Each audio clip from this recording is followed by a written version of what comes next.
One day I'm gonna be everything I wanna be. I don't let it get the most of me. One day I'm gonna be free. I wanna be everything I'm gonna be. My future right in front of me. One day I'm gonna be free. I wanna be free. From the depths of darkness, a voice emerges. A host with a fire burning in his soul. With a heart, steel, and a spirit unbroken. He rides on two wheels, ready to claim his throne. Amidst the chaos and the thunderous roar, insane wheels rise as a force to be reckoned with. Fueled by the power that only metal can bestow. He takes his stand, refusing to submit. Insane wheels hear his maximum cry. Metal and mayhem will never die. Rituals report he pays his way. More legend in the making, day by day.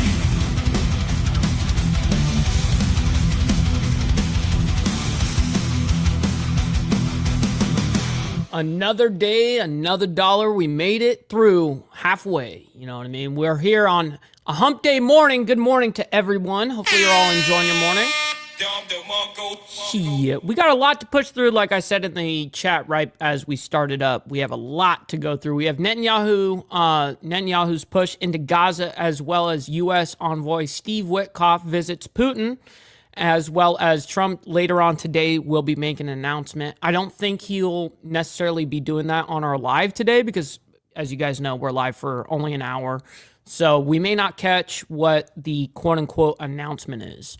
But we do have some information in between all of this shit. We have some breaking news on top of just updates, Israel, Hamas kind of thing, the hunger, human tidal wave, they're calling it over there. That's actually going to be our first story this morning from Fox News, actually. And then we're going to be going into 4 people killed in a plane crash on Navajo Nation in Arizona that happened yesterday. That was breaking like last night.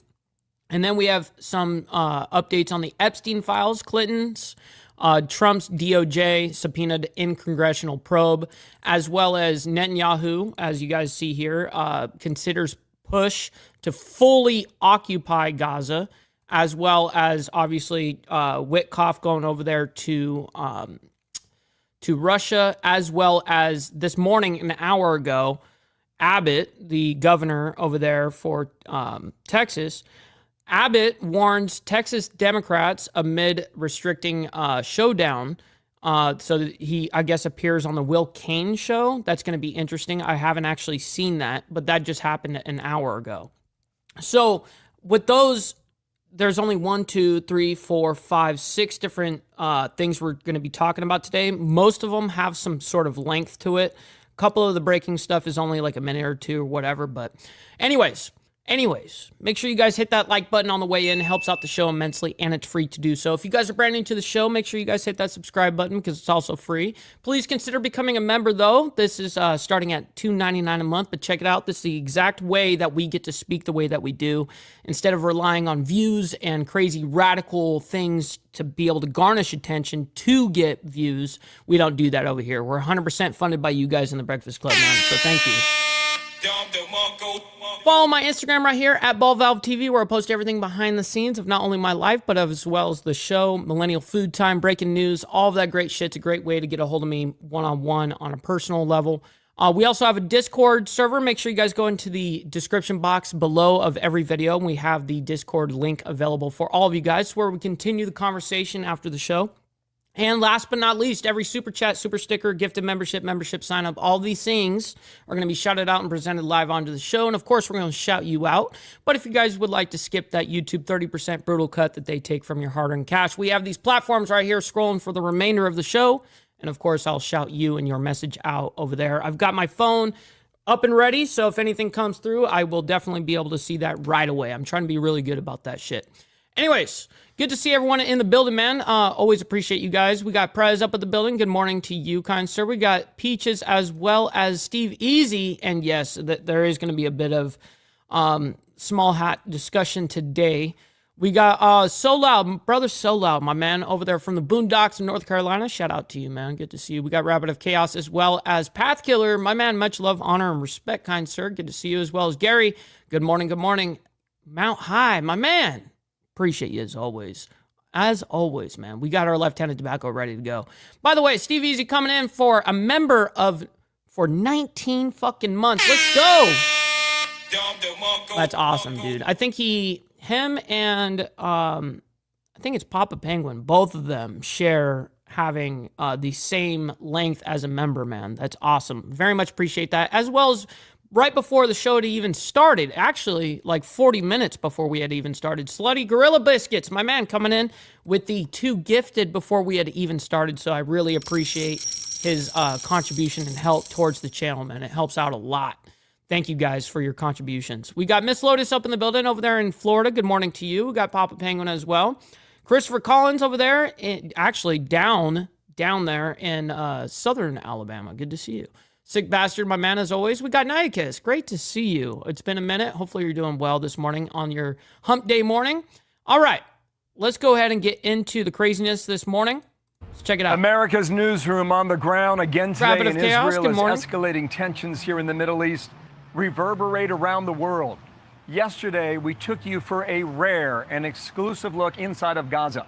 We went to visit a food distribution center, and what we saw was remarkable. Great show this morning. Speaking to everyday Gazans, what they have to say about the ongoing war that's coming up on 2 years, and what they say about the leadership of Hamas still operating inside Gaza. Isn't that crazy? They're talking through barbed wire. Fucking crazy. And I mean, that's what the IDF is going to tell this, you know, he's got press on right here, over here on the left. So they're making sure that he's not going in over there and putting them in risk to get mauled or something like that, right? Soon we'll sit down with the Prime Minister Benjamin Netanyahu. Real quick, we got Hardwire 1%er coming in for 1 fucking year, 12 months, saying, yeah, I made it a year on this account. Not all you assholes are subscribed to my channel. Do it. Do it now. Yes, sir.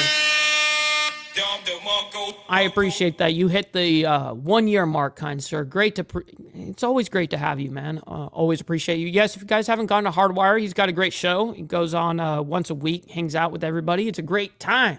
More on that exclusive encounter coming up momentarily. But in the meantime, live in Tel Aviv, I'm Bill Hemmer, and welcome to our program today. And Dana, good morning to you. Good morning, Bill. I'm Dana Perino. This is America's Newsroom. It's been an incredible opportunity for our viewers to get an eyewitness account from someone they trust so much. So thank you for being here. Let me get the link for you. Israeli Prime Minister Netanyahu reportedly wants a major expansion of military action in Gaza, fighting for the complete defeat of the terror group Hamas, with full reoccupation of Gaza reportedly under consideration.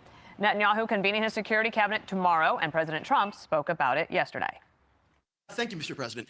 Would you support Israel reoccupying all of Gaza, as has been suggested by some Israeli officials? Well, I don't know what the suggestion is. I know that we are there now trying to get people fed. As you know, $60 million was given by the United States fairly recently to supply food, and a lot of food. Let's be a little honest about it, though. You know what I mean? When it comes to the food thing, I think that unfortunately, the way politics shows is that the United States really doesn't care about the feeding of Gazans or Palestinians over there in that aspect. The only reason why they hopped on like that was because of the accusations. Well, there's mass starvation, and then at this point, they're going to call it a genocide if you don't do anything about it.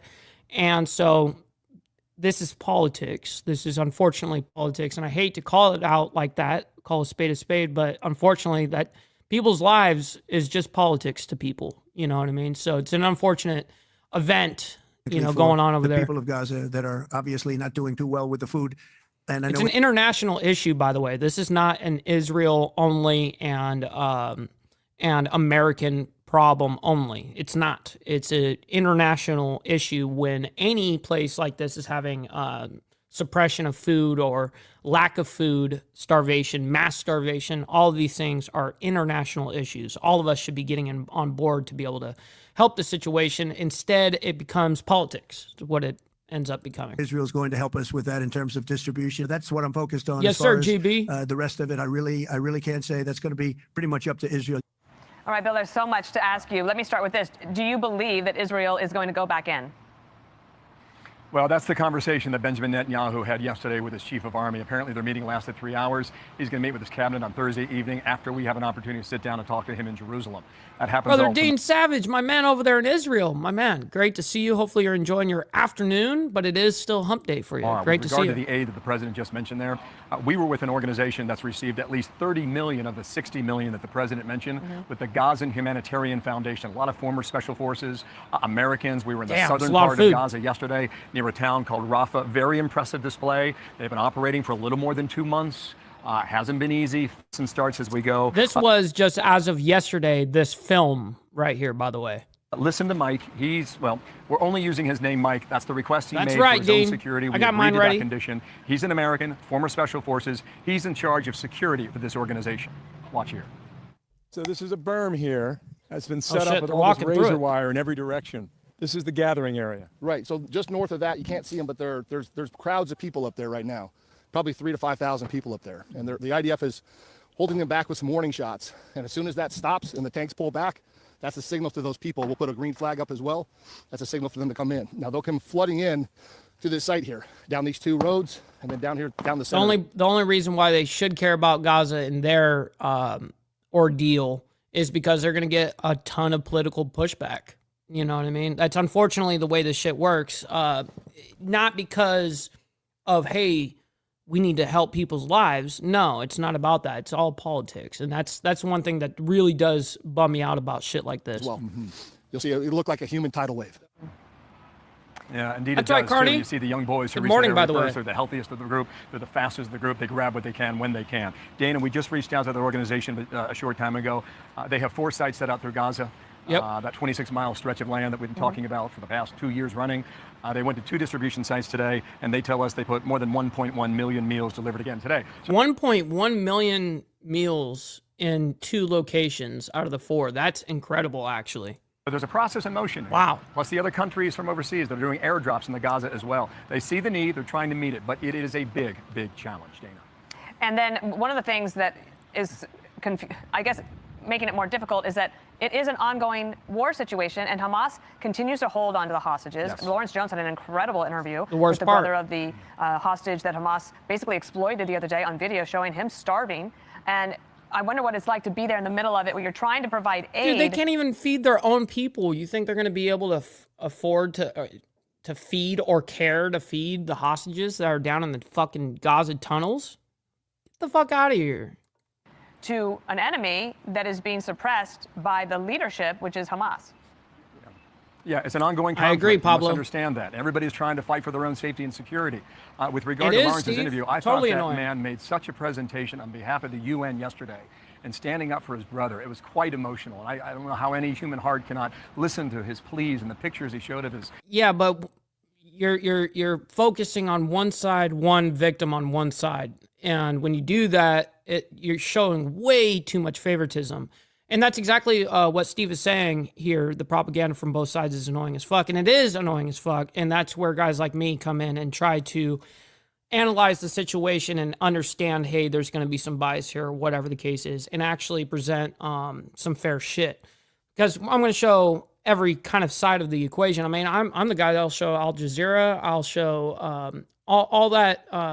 whatever that Saudi news, WION, Indian news, all sorts of shit, man. But it's unfortunate for sure. His brother and his sister, and I think, man, let's help them somehow. I'm going to take it back to Mike because I talk about this active war zone that you mentioned. Okay, this is what we saw. Okay, now just to let you know, you have cranes, several of them that are armed by Israeli snipers above. They're 50, 60, 70 feet in the air, and they're running crowd control.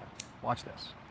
Look, it's an active war. I get that. But why so much gunfire as we see? She might be sleeping Rabbit of Chaos. On behalf of the Israeli army. Through hard experience, we figured out that's the only way to keep the crowd back. They don't listen to reason. They don't listen to words. No amount of flashbangs or grenades will hold them back, like the non-lethal stuff.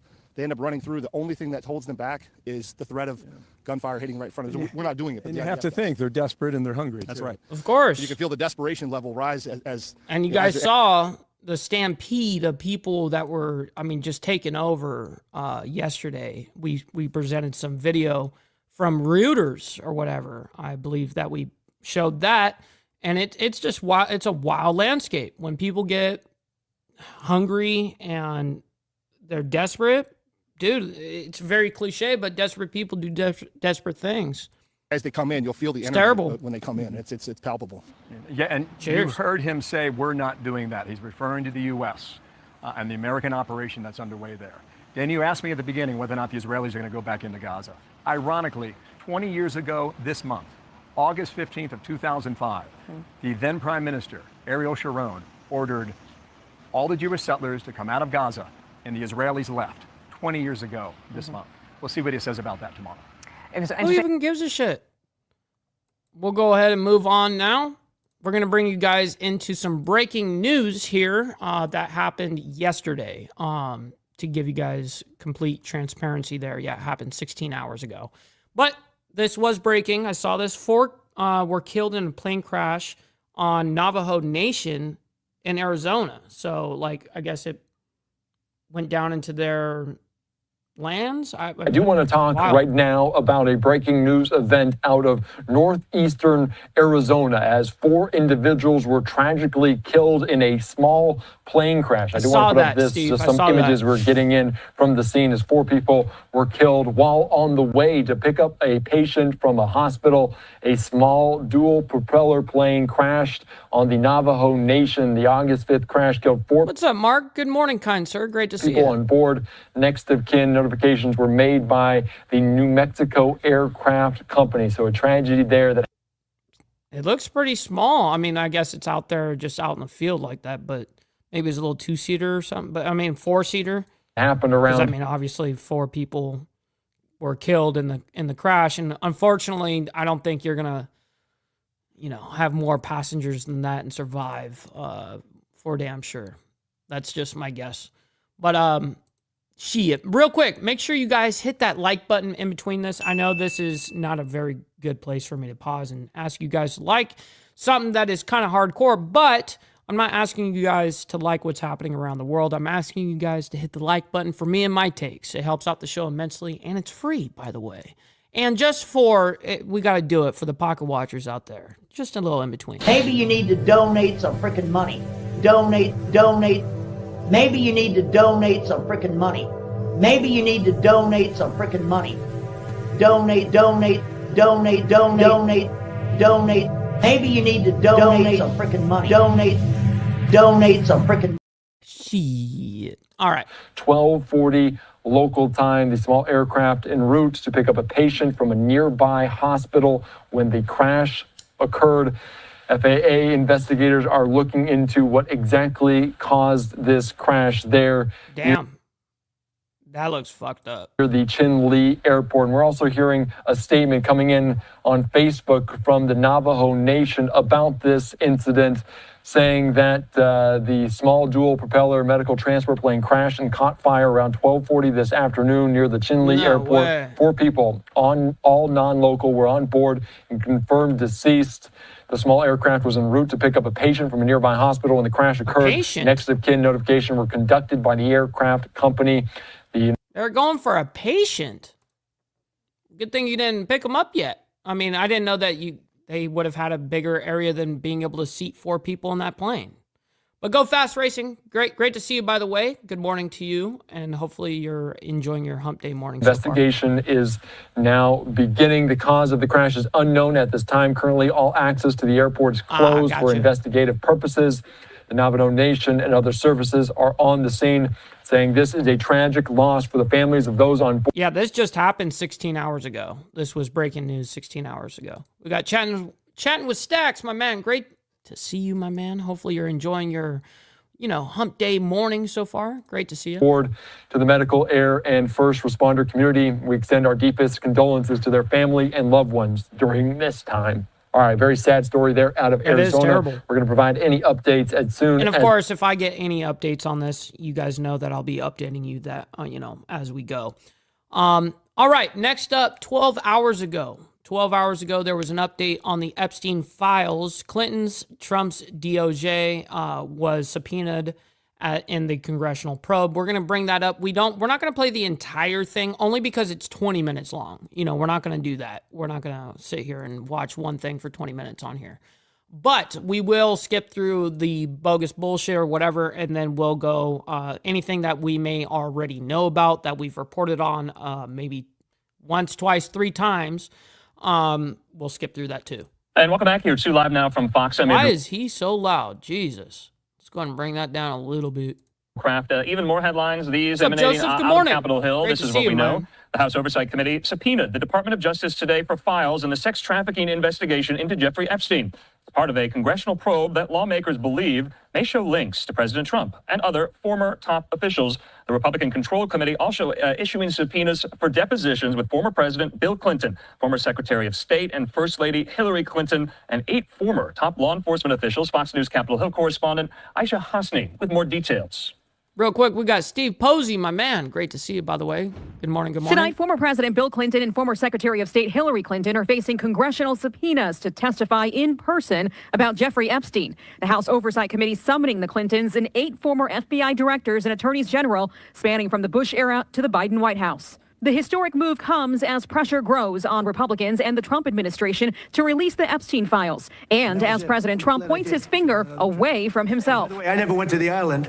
And Bill Clinton went there supposedly 28 times. And this, as you guys can see up here, this was July 29th. So this is not like some new updated shit here. Clinton has denied that, but Oversight Chairman James Comer tells Fox he's got questions. Well, were you ever at Epstein Island? How many times did you go to Epstein Island? What was your relationship with Jeffrey Epstein? No former president has ever come to the Hill for a deposition, but Comer says the Clintons will have a hard time dodging this one since the left wants answers too. Last week, 4 Democrats on an oversight panel voted with 3 Republicans to subpoena the Justice Department for the Epstein files. Democrats are looking for one name. Donald Trump is clearly going to do everything that he can to minimize the impact to him, but yet he's involved in the cover-up, and we believe Republicans are helping in that right now. That investigation gets underway as another pushes ahead. Mr. Reed, did you think that the president was competent to serve? Former Biden Deputy Chief of Staff for Policy Bruce Reed sitting in for his closed-door interview today over the alleged cover-up of President Biden's decline. Reed was part of a small group of decision-makers who hid Biden, according to the book Original Sin, advisors who have all, so far, defended Biden's competency to be the commander-in-chief. And a source familiar... The Clintons are definitely not going to say shit. Just like the Obama administration wouldn't say shit. Just like every administration. Dude, it's kind of crazy, bro, just to even think about. It's wild. It's just a sad reality about this shit. And, I voted for Trump for transparency. That was one thing that I really, really appreciated was governmental transparency there. And unfortunately, not everything is transparent. And I think we've all learned that. Like, there's some things that they're just not going to fucking talk about. And one thing that Steve Easy said when we very first talked about this, he was like, this is the one thing that both Republicans and Democrats can agree with. And they're just going to do everything they can to hide shit. And they do. And they do. They vote on it, whether it be even the Democrats or the Republicans. It happens on both sides. It's fucked up. With Reed's deposition tells Fox News that he defended the former president and blamed his poor debate performance on his stutter, said that his White House physician, Dr. Kevin O'Connor, dismissed any cognitive tests as meaningless. On Capitol Hill, I'm Aisha Hasni, Fox News. Aisha, thanks so much here. All right, let's bring it to the conversation. Real quick before we do, we got Tats up in the building over there in the UK. Great to see you, by the way. Hopefully you're enjoying your afternoon, your hump day afternoon so far. Great to see you, as always. Some friends of the program here, legal analyst, former federal prosecutor Nima Rahmani, and reporter there at the Washington Examiner, who covers all things at the Department of Justice, Kaylin Deese. Gentlemen. Both these guys are goofballs. Jesus. Thanks so much for being with me. I'm going to start with you, though, Nima, first. The point of a subpoena is to, and correct me if I'm wrong here, to eventually possibly refer that very testimony in that deposition criminally to the Department absolutely not, by the way, Mark. Yeah, we're not talking about her, and that's the whole thing. It's not, that's kind of like, it's not kind of, it is a whataboutism, we're not talking about her. She would have, trust me, she's the last person that should have ever Thank God she didn't make it. Thank God. And thank God she can't even do anything in government now. It's awesome. You know what I mean? That she's really not doing, even though she did announce that she's whatever. She ain't shit, you know. But the whole thing is, we're not talking about her. We're talking about Trump. We're talking about him specifically. Justice, but in this case, James Comer is issuing these subpoenas to the Department of Justice and others for the Epstein files here. Help us make sense of what's going on. What's the play Comer is making? Andrew, subpoenas are sent usually for legal reasons, but here it's entirely political. First, there's absolutely no chance that former President Bill Clinton walks into the Capitol building and gives testimony. That's just not going to happen. It's a separation of powers issue. He's going to invoke the executive privilege. Now, with respect... Dude, not only is she a drunk, but she's... Listen, she can't collect her thoughts anywhere close to me, and I'm already bad. I'm the one that can't collect his thoughts correctly and shit like that. But holy fuck. I mean, when we really learned what a word salad really is. Like, holy fuck, dude. It was terrible. Terrible. The Epstein files themselves, really up to Pam Bondi. She's made certain promises to the American people. She can certainly unilaterally disclose that information, but she doesn't have to. She can invoke an executive privilege, but she also has other privileges as well, including the deliberative process privilege and the law enforcement privilege. And ultimately, if any of these parties refuse to comply with the subpoena, of course, it's the Department of Justice that has to pursue contempt charges. The only difference there, Steve Posey, is in order to get onto The View, you got to be a billionaire. Not a millionaire and not a politician. You got to be a billionaire. Shit. And a woman. The House can file a civil contempt lawsuit, but that's unlikely to go anywhere anytime soon. So there's really not much teeth when it comes to these subpoenas. It's more political theater than anything. You know, Kayla, I want to put these names up. And to Aisha Hasni's point, I mean, they literally span back to the Bush era. Here, these DOJ officials, you see there, these are the dates for these depositions. Hillary Clinton there, Bill Clinton, former Attorney General Merrick Garland, James Comey, former Attorney General Bill Barr, and you see the list goes. Man, there's a huge list here. On former Attorney General Alberto Gonzales, Jeff Sessions, Bob Mueller, Loretta Lynch, Eric. Do you know how long, if these guys actually, I don't know the amount of people that are actually going to show up and actually deal with this in Congress or whatever, but I don't know, like these rounds of questioning, how long do you think it's going to take them to sit there and each one of these people they're going to subpoena, they're going to spend all fucking day on one person, you know, each. This is going to be a very, very busy late summer, early fall for the committee here. Kaylin, what are you hearing? What's the line of questioning going to be? These are a lot of high-ranking former law enforcement officials in the U.S. Kaylin, I think you might be muted there.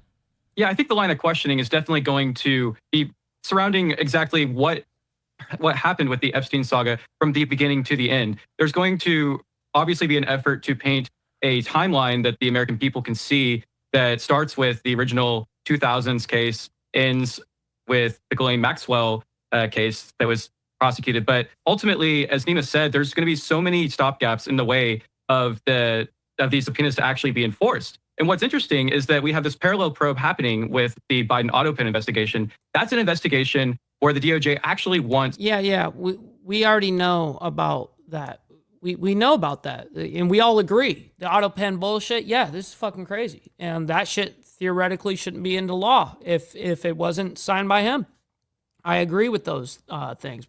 But we're not gonna stick on this Epstein thing the entire time here. We got a lot to push through, like I warned you guys at the top of the hour. We have a couple of things, even the whole thing that we're going to go into right now, we're going to skip through some of it because it's so long. It's like 14, 15 minutes. But Netanyahu considers push to fully occupy Gaza. So we're going to go ahead and see what, and we also have that in the title here, Netanyahu's push into Gaza. So we're going to get into that right here, right now. And welcome back here to Live Now from Fox. I'm Andrew Kraft. Well, the sun coming up there in the Middle East. Live picture over Tel Aviv in Israel. Fox News Chief Foreign Affairs. And this was 11 hours ago for transparency. Correspondent Trey Yingst with a report on the situation of where the war stands and the humanitarian situation in Gaza. Let's listen. Israel is planning to significantly expand its offensive in the Gaza Strip. Prime Minister Benjamin Netanyahu met with part of his security cabinet on Tuesday, discussing ways to, quote, instruct the IDF on how to win the war. And he's focusing on 3 major objectives. Complete the defeat of the enemy in Gaza, release all our hostages, and ensure that Gaza will no longer pose a threat to Israel. We are not giving up on any of these tasks. But it won't be easy. A senior official says Netanyahu plans to occupy the entire Gaza Strip. At the same time, Israel is trying to mitigate a growing humanitarian crisis, with deaths due to starvation climbing and aid trickling. What's up, Sleeping Joe, my man? Good morning. Great to see you, by the way. In through international airdrops and deliveries. These parachutes are a disaster. We are fighting, and as you can see, it is crowded and people have to fight with knives and shooting just to get simple stuff. Israel says it's now allowing merchants in Gaza to bring goods into the Strip for the first time in months, while also claiming Hamas is responsible for the lack of food and medicine. The reason why there are food distribution problems is because there's a war going on, and they started the war. And that's the reality of it. But the UN says that's not true, and there are ways to safely distribute the aid, but there simply aren't safe routes and agreed upon methods for getting... the UN is so full of shit. Meanwhile, their shit is rotting in the sun, not being distributed or used at all. So I hate the fucking United Nations. They are so biased and so skewed. It's fucked. It's fucked on both sides, but the UN is I say we need to defund NATO, UN, all that shit. Fuck them.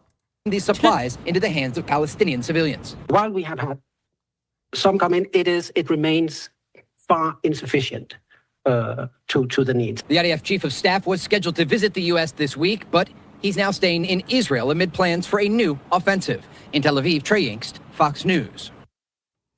I'm looking to see, this was a message real quick, I'm going to see, Steve Posey, what your last comment that I see on my side is.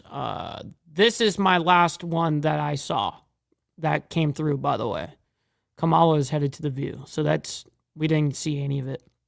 Real quick, the U.S. is saying the H crew didn't start this round of shenanigans. Yeah, exactly, dude. You mean the UN? Yeah, 100%. The UN is so fucking biased and skewed. It's ridiculous. They can't even call out like something that is general knowledge. You know, they have to sit there and lie. And this is what politicians do. They get 10 toes down, no pun intended, but they do 10 toes down on everything, and they can never admit that they're wrong in something or what. It's just crazy, the lack of accountability and pointing fingers. But, you know, the one thing I did learn is for these politicians especially, pointing the finger is way easier than pointing some thumbs. It's way easier just to do it. And that's what we see all the time with these organizations and shit like that. Yesterday, posted by Israeli Prime Minister Benjamin Netanyahu on the situation in Gaza and what Israel is doing when it comes to food aid and the allegations that they are starving Gazans. Let's listen. In the Middle Ages, all the massacres against Jews were preceded by horrible vilifications. The lies that were leveled against the Jews spread around the globe. We were poisoning the wells. We were carriers of disease. We slaughtered Christian children in order to drink their blood. And this spread from country to country and created massacre after massacre, culminating in the worst massacre of them all, the Holocaust, in which 6 million innocent Jews We already know. Why does Netanyahu always have to talk about that? We also know that the Holocaust happened. I mean, no one that has an actual brain is sitting here denying the Holocaust. I mean, I'm just being honest. We know, but you don't need to reiterate it. So every single time you speak, like you don't need to do that every single fucking time. And you don't need to bring up October 7th either. You actually don't need to do that. It actually makes your position look a little bit more weaker when you rely on those things. You got to do shit in real time, man. And just too focused in the past to be able to give them access to do what they want in the future is fucked up. You know what I mean? Real quick, we got extra surprise. Good morning to you. Great to see you. Today, the Jewish state is facing similar vilifications. They lie about us. They say that we're deliberately starving. I mean, it's propaganda, dude. It's the way it works for, I mean, not only their side, but for any of the Arabic sides. Every side has their insane propaganda push, you know, and this is definitely one of them. He's definitely going to have to do some propaganda to get people to get on his side for the mission he's about to do. That's for damn sure. Children. That's a barefaced lie. Since the beginning of the war, we have let in almost 2 million tons of food. 2 million tons of food. There's the UN's food. That's the UN's food right there, dude, on a drum. Almost 2 million tons of food. 2 million. Look at that. That's insane. That's not the food that was distributed. This is the food that sat out there and rotted. Tons of food for Palestinian civilians, Palestinian children. That's been our policy. But in the last few months, this humanitarian aid has been interdicted by Hamas looting. No, I think she might be sleeping right now, Frank. They steal the food from their own people. But in the last few months, that food has not been reaching Palestinian civilians because Hamas is stealing it. So we've decided to go around it. I've authorized the Israeli Air Force to airdrop humanitarian food and medical supplies to Palestinian civilians. We invited other countries to join these airdrops, and many have. We also designated safe corridors through which these trucks can travel without being looted by Hamas or endangered by combat activity. And we're talking now to our American friends about further steps to alleviate any possibility of hunger or the appearance of hunger. We're committed to doing this, just as we're committing to free Gaza from the tyranny of these terrorists. And many Gazans come to us and they say, help us be free. Help us be free of Hamas, of their terror, of their cruelty, of their tyranny. And that's what we will do. Okay, so wanted to let you listen and watch that. That was posted yesterday here. Speaker of the House, Mike Johnson, visiting with the Netanyahus in Israel.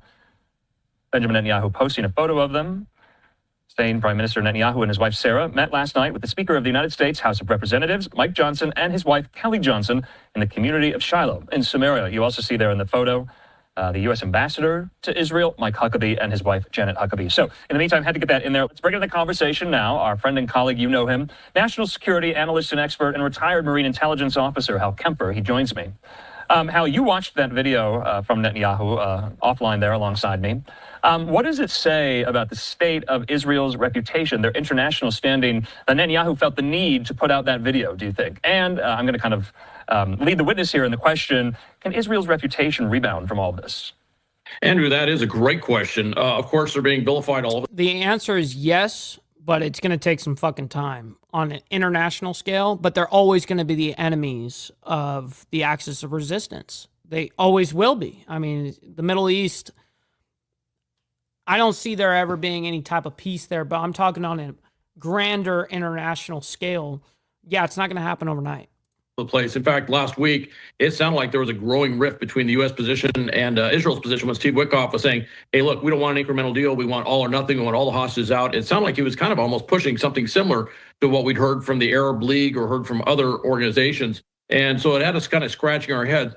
What he's saying is true. I mean, there is a lot of international condemnation of what's happening there. There are images, which President Trump has talked about, of children who are clearly emaciated, that look like they're starving. And this has really touched President Trump in a significant way from what we can tell. So there is this impression that the aid's not getting there. And it looks, it has the appearance of looking like Israel is using starvation as a policy tool. However, I want to also say there's a lot of truth in what Prime Minister Netanyahu said. A lot of those aid trucks are getting ripped off. They can't get through safely. They can't. Yes, all of that does happen, and it's terrible. There's definitely it's a complicated issue for sure when you have you're trying to give aid to the people, and yet the terrorists are taking over the aid and then selling it back to them. Like, yeah, that's a fucked up ordeal. Even when you have distribution centers like they do now, they have 4. Even with that, as they're walking away with their food back to their homes, that just advocates Hamas to go and attack and mug and rob their own people instead of robbing the stash, right?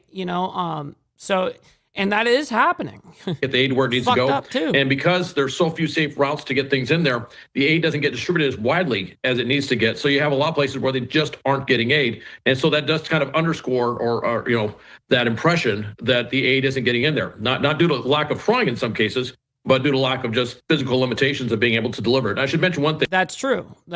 And they have done a couple of things to try to adjust. I mean, it's a trial and error ordeal trying to supply food like this.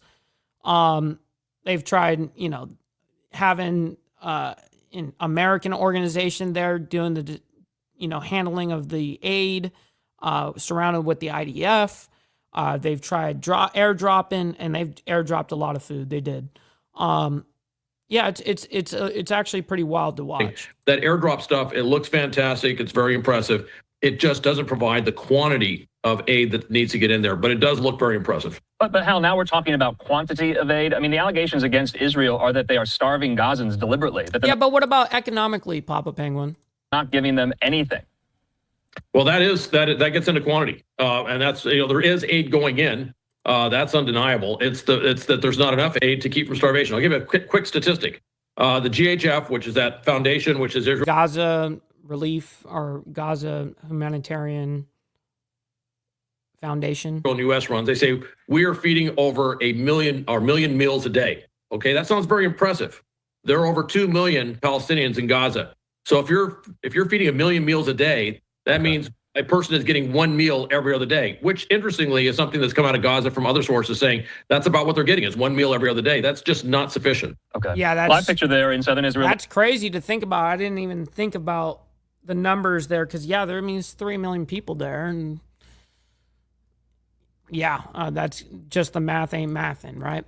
Anyways, we're not going to stick on this. We have our next ordeal. President Trump's envoy, Steve Witkoff, landed over there in Russia early this morning, 5 hours ago, ahead of the Ukraine ceasefire deadline. And they did have a meeting. I think I saw it on the Associated Press. And it was only showing that they were meeting up and doing the handshake. You know what I mean? So real quick, let me go ahead and bring this up. I thought I had it up. Let me go ahead and bring this up for you guys. Bam. Give you a live look out in Moscow, Russia, here at 5:01 on the East Coast. We are following the very latest this morning as it relates to Russia and U.S. relations. Here on Live Now from Fox, the Associated Press reporting this Wednesday morning that U.S. President Donald Trump's special envoy, Steve Witkoff, arrived in Moscow on this Wednesday, days before the White House's deadline for Russia to reach a peace deal with Ukraine or even potentially face severe economic penalties. Witkoff was seen taking an early morning stroll through a local park, a stone's throw from the Kremlin. That coming from AP, and we're learning he was alongside the Russian president's envoy for investment and economic cooperation. We're also learning that the Russian envoy has played a key role in direct peace talks between Russia and Ukraine in Istanbul in recent months, as well as discussions between Russia and U.S. What peace? There hasn't been peace in 3 years. What are you talking about? Officials. And even then, it wasn't super peaceful, but yeah. At this time, Moscow is yet to confirm whether Witkoff will meet with Russian President Vladimir Putin during his stay. A Kremlin spokesman welcomed on Monday Witkoff's visit, providing a quote saying, "We consider talks with Witkoff important, substantial, and very useful," end quote. Taking a closer look at President Donald Trump's deadline this morning, we know Trump's deadline for Putin ends Friday. Washington has threatened, quote, severe tariffs and other economic penalties if the killing doesn't stop in Ukraine. So far, President Yeah, but are you including trade in that as well in your comment there, Papa? Trump's promises, threats, and other items have failed to shift the Kremlin's position, and the stubborn diplomatic stalemate remains in place. Meanwhile, Ukraine is losing more territory on the front line, although there is no sign of a looming collapse of its defenses. Further following this story this morning, take a look at your screen, the latest from our content partners over at U.S. Envoy Steve Witkoff arrived in Moscow on a last-minute mission to seek a breakthrough in the Ukraine war, which we'll see about that. 2 days before the expiry of the deadline set by President Donald Trump for Russia to agree to peace or face new sanctions. And yeah, the sanctions are he's gonna feel it, but it's not gonna end. That's not gonna end the war. Not over there. It may with other wars and shit like that, but with Putin, nah. All right, we're going to go ahead and go into our final story for the morning, ladies and gentlemen. It's a little bit not too long, it's 5 minutes, so let's go ahead and check it out, and we'll make sure we find someone that we can send you guys off to and have a good raid. We'll be raiding somebody. Governor, great to have you here on the show. You heard this so loud. Will Kane is way loud. The reaction there from some of your fellow governors. What do you say? Now, if you guys don't know who this is, This is Governor Abbott, okay, over there in Texas. And he's the guy that warned the Texas Democrats that fled the state. He's the one that is in control of that. So that's him. And very rich hypocrisy on their part. There are no states more gerrymandered than California and Illinois and New York. In Illinois, I think they may have maybe 3 congressional seats for Republicans, despite the fact that Trump won more than 40% of the vote there. Same thing applies in states like California and New York. I don't think those states can gerrymander any more than they have. What Texas is doing, actually, we're drawing districts to provide every voter in the state the opportunity to cast a vote for the party and candidate of their choice. 4 of the 5 districts we're drawing, they're going to be Hispanic districts. They happen to be Hispanic Republican districts. One is going to restore the Barbara Jordan district in Harris County, Texas. And so what Democrats are really concerned about, if you look under the hood, is the fact that Hispanics and even black voters are voting more for Republicans than they have for Democrats in the past. The results of President Trump's electoral victory prove that. You have a map up, and it's a map of districts, but the fact of the matter is, if you look at the map of the presidential election, you'll see all across the border counties, President Trump won those counties, which are heavily Hispanic counties. Hispanics now vote. That's very true, by the way. So loud, 100%. Republican, and Democrats are losing it because of that. Let's talk about the Democrats who have fled the state of Texas for a moment, Governor. On Sunday, you suggested they could, citing an attorney general opinion, be arrested and replaced for abandoning their office.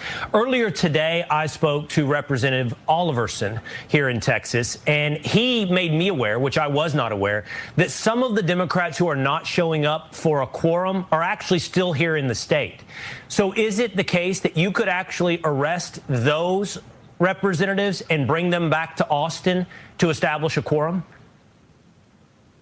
So that is correct. And Will, as we're talking right now, Texas Department of Public Safety officers are on the streets looking for those Democrat House members to arrest them and to take them to the... Arrest them when they return home? I mean, are they already home? We haven't heard the reports of like, hey, they're back home or whatever.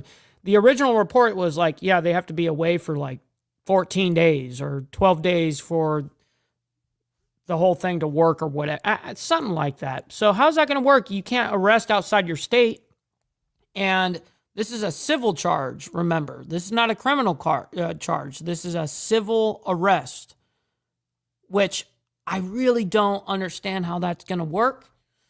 I mean, this might be just some great theater. I have no idea because none of these politicians going to jail for real, dude. Texas Capitol and hold them there until a quorum is reached. What's up, Brother Slim? Good morning. All right, and then in that May, I'm not sure how many, can you tell me how many different representatives that we're talking about are in the state of Texas? I believe you're 6 short right now of a quorum. Would that number bring you to a quorum?